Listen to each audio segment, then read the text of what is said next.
What is going on, everybody, and welcome back to another Yu-Gi-Oh! Go Rush video. Today, guys, we are finally going to be starting our review series for the Yu-Gi-Oh! Go Rush anime. I know I'm already behind on this series. I recently just moved and I'm trying to get back into the groove of stuff, so it took a little bit for me to get into actually reviewing this episode, but I'm here now and I'm very excited to be reviewing Yu-Gi-Oh! Go Rush with you guys. I have been very excited for this series and I am very excited to be reviewing the first episode of Yu-Gi-Oh! Go Rush. So, with all that out of the way, without further ado, guys, let's get into the first episode review for Yu-Gi-Oh! Go Rush.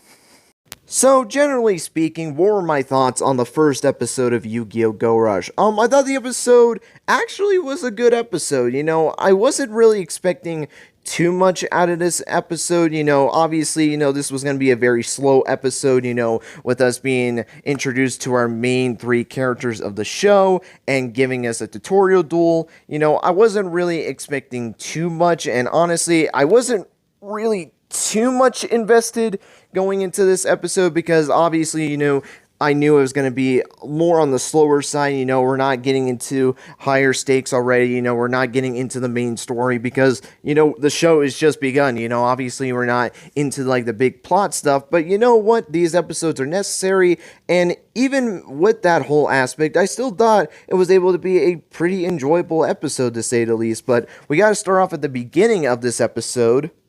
We get introduced to two of the three main characters that were introduced in this episode, those characters being Yuhi Odo and Yuumu Odo, two twins living in Matsuba Town, and they work for UTS. And we actually get to see them on a mission in the first episode, as apparently there has been a catnapping situation that was going on. So essentially what they were trying to do was to go out and find cats that might potentially lead them to discovering and finding the alien that's been kidnapping all these cats. And they were actually able to find a cat, but unfortunately Yuhi was unsuccessful in capturing the cat. So basically, because of what time it was of the day, they just decided to just pack up their stuff and just call it a night and just basically call this mission a fail for the time being. So they write all the stuff down that they need to know, all the information that just happened, and they're heading home on these hoverboard looking things, and then they notice this weird circle thing in the middle of nowhere, and apparently this was around the place where apparently the twins heard a loud crash of some sorts, so they might think this is an alien. And then Yumu goes towards this weird circle thing, bumps into it, and then this door out of nowhere just appears and just opens on them. And Yuhi is shocked by this, and to the point where he was a little bit frightened by this, where you have Yuumu, who was very curious on the situation. So they walk into the spaceship, because they're kids. They don't think, like, maybe we shouldn't be walking into this mysterious thing that we've never seen before. But you know what? They do it anyways. They walk into it. The doors shut, and then they are flown up to space because they had just walked into a spaceship. So basically, this episode saw two kids getting kidnapped by aliens.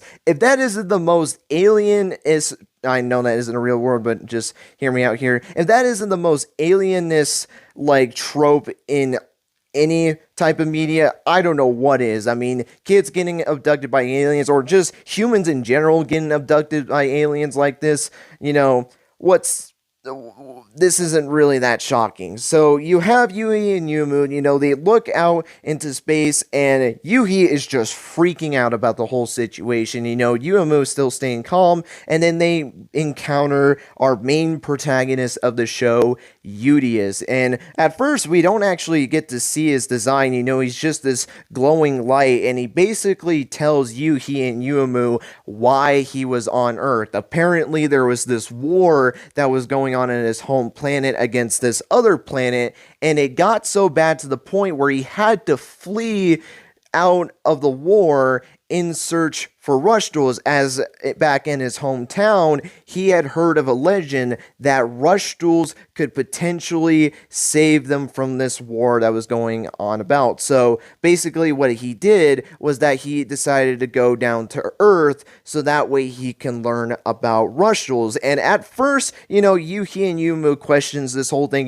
about how rush duels are going to be able to save his planet. And I thought this was probably one of the funniest things from this episode is that Yuhi doesn't even know why, rush duels can be able to save his planet. It's just a legend that he heard. So basically, he's just following this legend, even though he doesn't know if this is actually going to work or not. But he's just basically out of options at this point. So he's just doing whatever he can in order to save his planet from this war that's going on. So he just decides to go to Earth to see if he can discover rush duels and take those rush duels to his home planet so that way he can save his home planet from the war.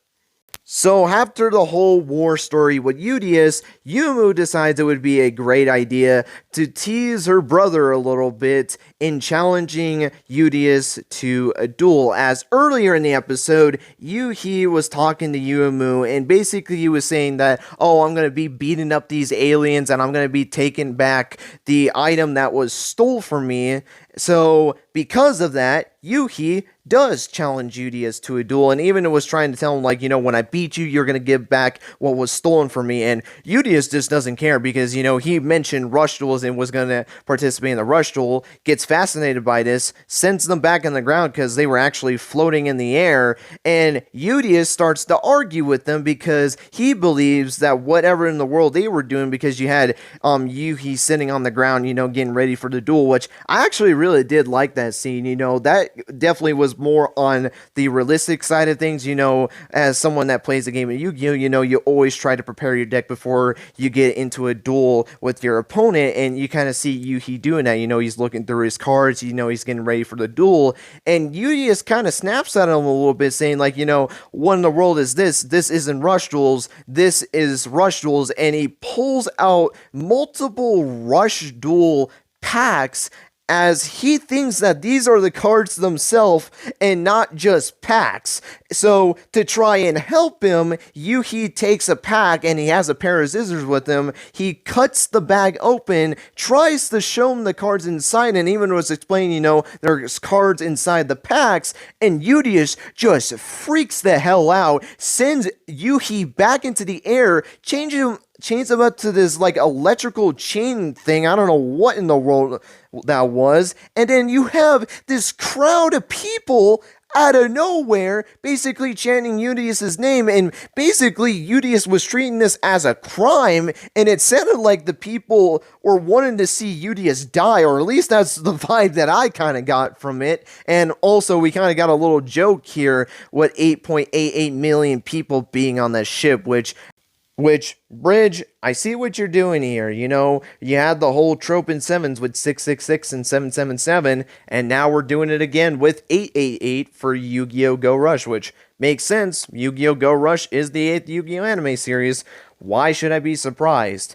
Though, funny enough, and this is something I kind of learned a little bit more recently, is that 888 actually has a bigger meaning than I feel like a lot of people probably know about. Now, more than likely, the 8.88 million people on the ship, that's probably more trying to play off of what they did with sevens. You had, 777 and 666 throughout the entire show, and they just want to do that again, but instead of doing that whole 666 and 777 thing, they just decided to go with 8 this time. But 888 actually has a bigger meaning to it. For people that don't know what 888 is, just like 666 and 777, it's basically part of the angel's number, which the angel's numbers are basically numbers that are basically this divine message to help you through a troublesome time. And 888, to be more specific, because that's the one we're more focused on,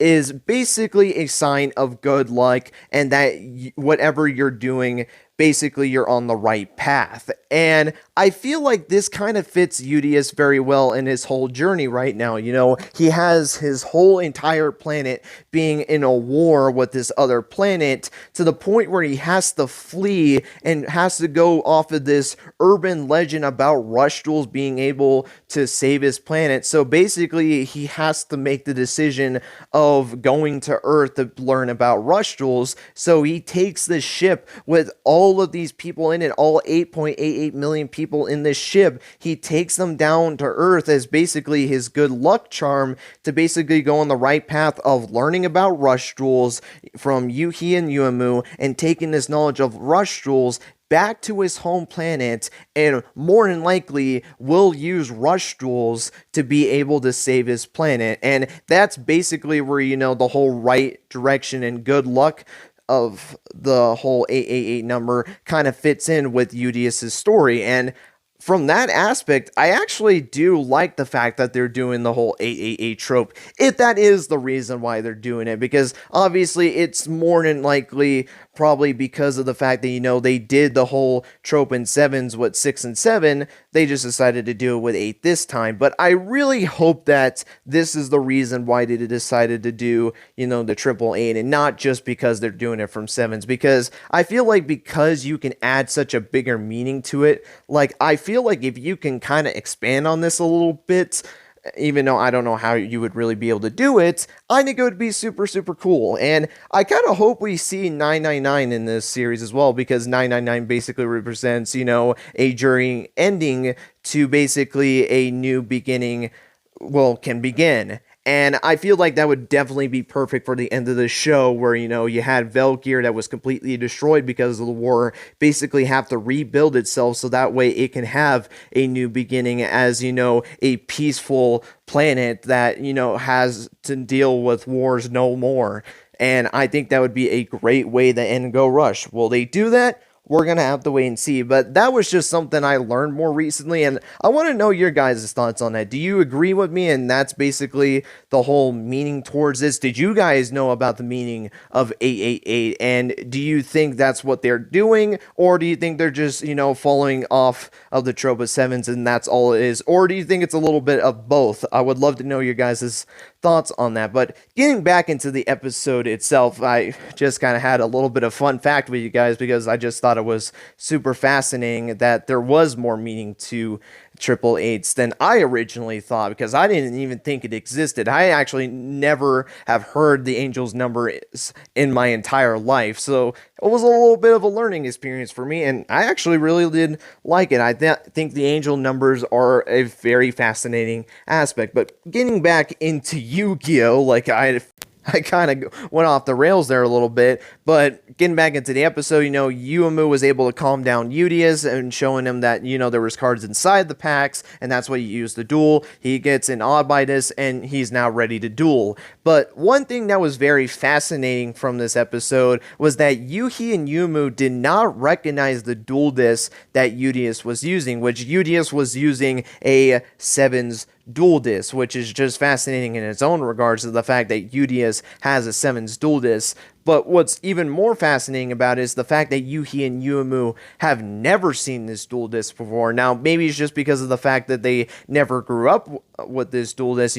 Obviously the dual disc that they're using is completely different from the sevens dual disc. So maybe because they grew up with that dual disc, they never saw the original dual disc. Like, I don't know. Like, that's something I feel like they really need to touch upon, because that might confirm if this show is, in the same universe as Sevens and this is a sequel to Sevens, or this could potentially lead this to being a AU, and basically these characters are different versions of the characters that we knew from Sevens, or might just be completely different characters just with the same similar last names, which who knows at this point. They've made it their goal to not confirm if this was a sequel or not, which is very fascinating to say the least. And I'm very interested to see, how this show is going to develop, especially, with potential tie-ins to Sevens and all that stuff. Is there a tie-in to Sevens, or, are we just looking into it too much and it's just an AU? Like, we're gonna have to wait and see on that. I'm kind of hoping it's a sequel at this point, because honestly, you've been pushing it a little too much as a sequel, to where if you kind of pull the AU trick, you're gonna kind of piss a lot of people off. So I would probably be careful on that, and I don't want to see this show go in a train wreck because of that. So we're just gonna have to wait and see. I'm just gonna hope that, Yuhi and Yumu just never saw this duel disc in their lives, because, they never grew up with it. So we're just gonna have to wait and see. But we get into the duel with Udius and Yuhi. Gonna be honest, the duel was pretty boring. I mean, it was just a tutorial duel, a very basic tutorial duel, which I was not expecting at all. I was expecting, like normal monsters, because they've been promoting a lot of normal monsters, especially with the new galaxy type monsters that were introduced in this series, which I love the aspect of galaxy type monsters. I think that's a great new type to add into the game of Yu-Gi-Oh! And, even though it's more specifically Rush duels, I feel like this is definitely the best new type that Rush duels have gotten exclusive to their game, because honestly, I don't really want to get into, like, the cyborg and magical type. I'm going to do a video eventually about those, and the whole thing about them with fusions and just general. So the whole thing with galaxy type, absolutely love it. But they have definitely promoted the normal monster aspect of these monsters to the point where they only use normal monsters in this duel. No effect monsters, no tribute summoning, which was very bizarre, and no spells nor traps, except for Yuhi summoning a couple of cards, but never activates them. And it's implied that these cards that he set were basically going to be able to help him stop either tribute summoning, or it has the potential to be able to stop Udius from being able to raise the attack points of his monsters, so that way he can be able to finish off Yuhi. But it doesn't matter, because he was able to summon one of his ace monsters of the show, Transonic Raymond, or Raynun. I completely butchering the name of the monster, I do apologize on it, but he is able to summon one of his two ace monsters, a level 4 1600 attack point monster, to add to it, which apparently this is the first 1600 attack point monster in the entire game of Rush duels. In fact, this is the second monster to be over 1500 attack points and is a level 4 monster, the other one being Vorse Raider, which, if I remember correctly, is a legend card. So this is like the first non-legend monster with over 1500 attack points, which is fascinating. And I will give the show this: it did very well in promoting this card as an ace monster, but this card being an ace monster in general is stupid, in my opinion. There is a reason why there has never been a level 4 ace monster, because why the hell would you have a very easy to summon monster, one of your freaking ace monsters of your deck? That's like saying, Yuma's Gagaga Magician, or, Zubaba Knight, or, Goblin Bird or something like that. That's like saying one of those monsters is his ace monster. When I think of a ace monster, or even just a secondary ace monster, because that's what this monster is, I think of Flame Wingman. I know it was the original ace, and then Neos became the ace, but I now consider it the secondary ace. Or, in better examples, Junk Warrior or Decode Talker. Like, those make sense as secondary aces, not a level 4 1600 attack point vanilla monster. I'll give credit, it's a great design monster. I just don't really agree with the decision of making this an ace monster. I don't mind if you introduce this as the first ever monster that has higher than 1500 attack points. I don't mind you doing that, but I think promoting it as an ace just makes no sense. Though I will say this, I have an open mind to this. This is the first time that they ever do this. I'm willing to be proven wrong on this. I'm just gonna see what happens with this ace monster, or secondary ace monster, and just see how they promote it as that secondary ace. And if they do a good job, then, well, I'll eat my words on it, and, I'll basically admit that I'm wrong. But, if they prove me right that, you shouldn't be making this level 4 monster an ace monster, then, you know what?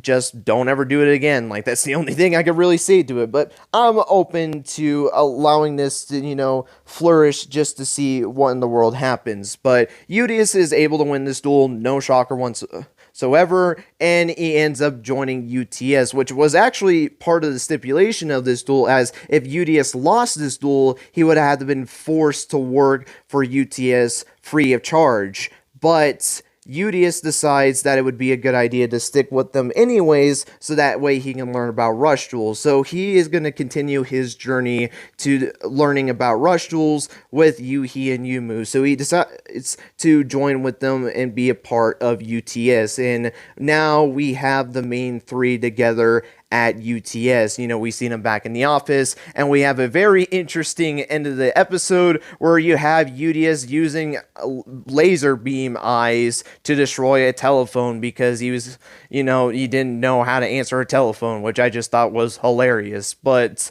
with that being said, that's really it for the episode. Again, not really too much happened. You had your introduction to your characters, you had your tutorial duel of the episode, but overall, honestly, I thought it was a pretty good episode in my opinion. But with that being said, that's going to be it for this episode review. Hope you guys enjoyed. Let me know your guys' thoughts on the first episode of Yugioh Go Rush. Did you like the episode? Did you think it was okay? Or did you not really like the episode? Let me know your guys' thoughts on your initial thoughts on Yugioh Go Rush. Are you going to be watching Go Rush, or are you not really interested in the show?